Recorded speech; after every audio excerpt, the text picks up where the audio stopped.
राधा स्वामी जी। संत महात्मा अपना जीवन एक यही विचार समझाने में लगा देते हैं कि परमात्मा हमारे अंदर है। उससे मिलने का साधन शब्द या नाम भी हमारे अंदर है और किसी पूर्ण संत महात्मा से युक्त लेकर अपनी सूरत या आत्मा को अंदर शब्द या नाम के साथ जोड़ना चाहिए। लेकिन हम पर इस उपदेश का कोई असर नहीं होता। हम इस सच्ची भक्ति को छोड़कर अनेक तरह के कर्म कांड या झूठी भक्ति में लगे रहते हैं जो कभी किसी को परमात्मा से नहीं मिला सकती। प्रश्न, महाराज जी, क्या डेरे में भी इसी तरह होना नहीं शुरू हो गया है? हजूर बड़े महाराज की कोठी में रखी हुई कुर्सियों के बारे में लोग कहते हैं कि इस कुर्सी में बड़े महाराज जी बैठा करते थे और उस कुर्सी के आगे माथा टेकते हैं। वे उनको छूना भी नहीं चाहते कि कहीं उनके हाथ लगने से वह अपवित्र न हो जाए। महाराज जी, यह बिल्कुल वैसा ही है जिस तरह लोग दूसरे स्थानों पर कहते हैं और जिस तरह कुछ लोग यहाँ करते हैं। इसमें कोई फर्क नहीं है। प्रश्न, मेरा ख्याल था कि यहाँ कभी इस प्रकार नहीं होगा, पर जो कुछ लोग बाहर करते हैं वही हम यहाँ कर रहे हैं। महाराज जी, कुछ लोग जहाँ भी उसी तरह कर रहे हैं। लोगों की आदतों को बदलना मुश्किल काम है। मैं सत्संग में इन बातों का जोरदार खंडन करता हूँ। जिन लोगों ने कभी हजूर महाराज जी के दर्शन तक नहीं किए, उनको हजूर की कोठी में जाकर चीज़ों के आगे माथा टेकने से क्या मिलेगा? कुछ भी नहीं।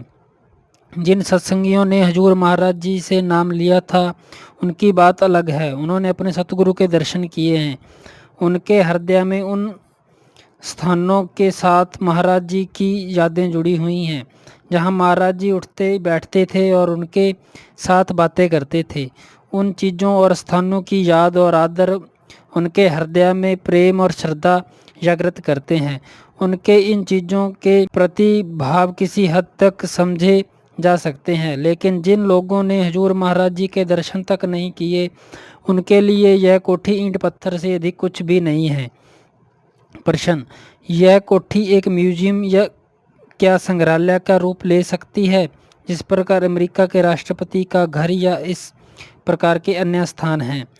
महाराज जी, हाँ, अगर लोग इस कोठी को म्यूजियम की तरह देखने के लिए जाएं तो ठीक है, इसमें कोई हर्ज नहीं। हम यह देखने के लिए कोठी में जा सकते हैं कि यह महाराज जी रहा करते थे, यहाँ लेटा करते थे। यह ठीक है, क्योंकि यह मन की उत्सुकता को संतुष्ट करने की बात है। पर यह सोचना कि इन चीज़ों के प्रति भक्ति प्रकट करने से कोई हमें रूहानी लाभ पहुंचेगा, बिल्कुल गलत धारणा है। हमें कभी किसी संतमत के असली उपदेश भूलने नहीं चाहिए। अगर हम महात्माओं के कुओं, मकानों, फर्नीचरों, वस्त्रों और उनके साथियों संबंधियों से बंध जाएंगे तो धीरे धीरे रूहानियत से दूर चले जाएंगे और बारामुखी चीज़ों के कैदी बनकर रह जाएंगे। इसी तरह कर्मकांड शुरू होते हैं। संत महात्मा इन चीज़ों को कभी कोई महत्व नहीं देते। वे केवल नाम भक्ति पर या सुर शब्द के अभ्यास पर जोर देते हैं। यही उनकी शिक्षा का मूल मुद्दा है और किसी चीज़ की ज़रूरत नहीं पड़ती। बाहरी चीज़ों के साथ हमारी निजी यादें जुड़ी हो सकती हैं और उनके भक्ति की भावना पैदा हो सकती है। इसमें कोई हर्ज नहीं है, पर कोई चीज़ भजन सिमरन का स्थान नहीं ले सकती। हमें अपने भजन सिमरन में किसी चीज़ को रुकावट बनकर नहीं आने देना चाहिए। ये चीज़ें केवल बारामुखी क्रियाओं के सिवाय और कुछ नहीं हैं। बारामुखी रीति रिवाज चाहे यहाँ हो चाहे कहीं और, मेरा इसमें कोई विश्वास नहीं है। लेकिन लोग संतों की असली शिक्षा धीरे धीरे भुला देते हैं।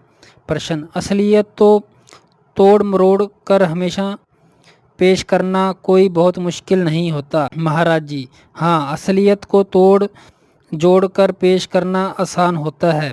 जैसे कि कल हमने पढ़ा था, हजरत ईसा कहते हैं कि पतन की राह बहुत खुली और आसान है, पर प्रभु की प्राप्ति का मार्ग बहुत संकरा और कठिन है। गुरु अमरदास जी ने फरमाया है, खन्नायों तिखी बालों निक्की इत मार्ग जाना। हम कमरे में अकेले बैठकर 15 मिनट भी अभ्यास नहीं कर सकते, पर किसी मकान को देखते हुए जगह जगह माथे टेकते हुए 2 घंटे खुशी से बिता देते हैं, पर यह महसूस नहीं करते कि हम इसमें समय बर्बाद कर रहे हैं।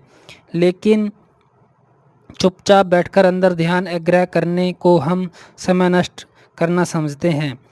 यह है इंसान के मन की हालात। यहाँ डेरा में इस तरह की बातें बहुत कम हैं, लेकिन अगर आप आगरा जाएं तो देखेंगे कि स्वामी जी महाराज का इतना ऊंचा उपदेश होने के बावजूद लोग उनके फर्नीचर, समाधियों, खड़ाओं आदि की पूजा करने में लगे हुए हैं। इसमें और किसी मंदिर में की जा रही बारामुखी पूजा में असल में कोई फ़र्क नहीं रहा। स्वामी जी महाराज ने कभी कोई बात स्पष्ट नहीं कही।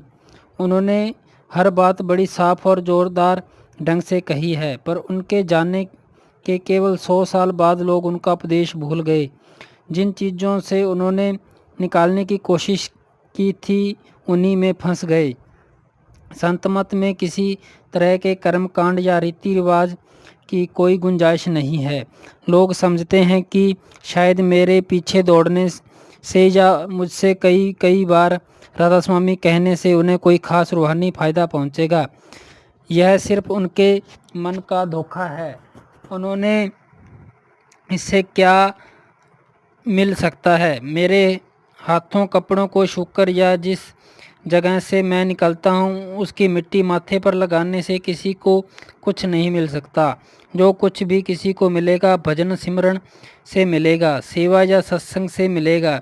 ये 3 चीज़ें ही रूहानी तरक्की में सहायता देती हैं और इन तीनों पर ही ध्यान देना चाहिए।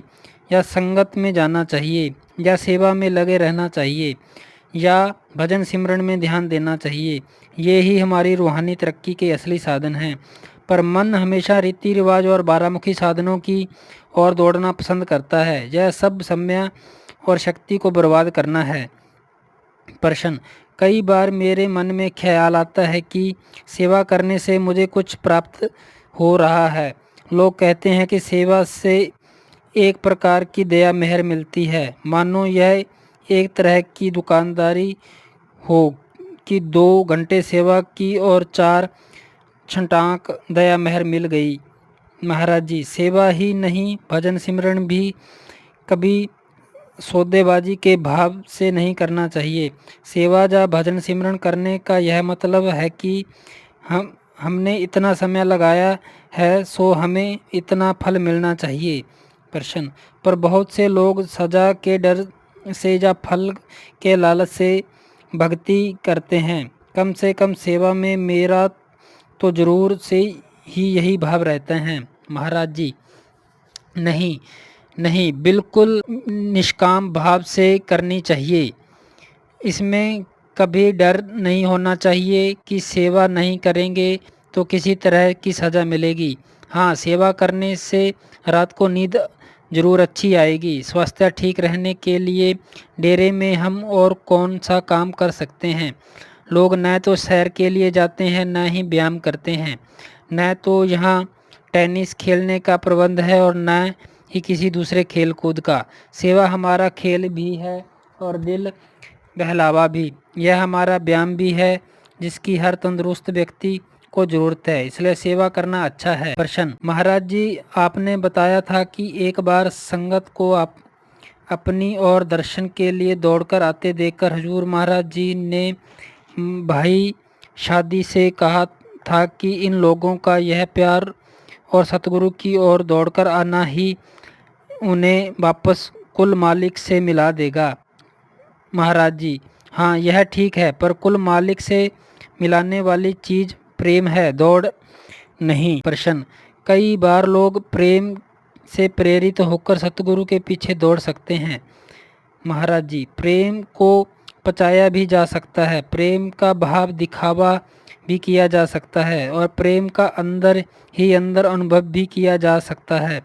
दौड़ से प्यार पैदा नहीं होता, पर प्यार दौड़ने के लिए मजबूर कर सकता है।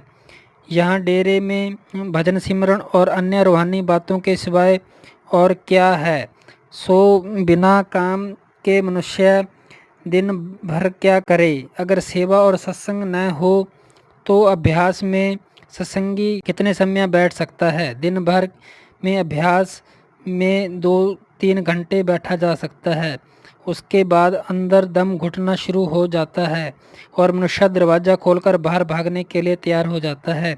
कुछ न कुछ करने की ज़रूरत पूरी करने के लिए सेवा एक अच्छा साधन है। सेवा में मन व्यस्त रहता है। हम काम में लगे रहने के कारण फिजूल की गपशप, निंदा, दूसरों पर रोब जमाना और लोगों की बदनामी करने से बचे रहते हैं। इसलिए अगर हम रोज़ भजन, सिमरन, सत्संग और सेवा को पूरा ध्यान देते रहें तो फजूल की बातों के लिए कोई समय नहीं बचता।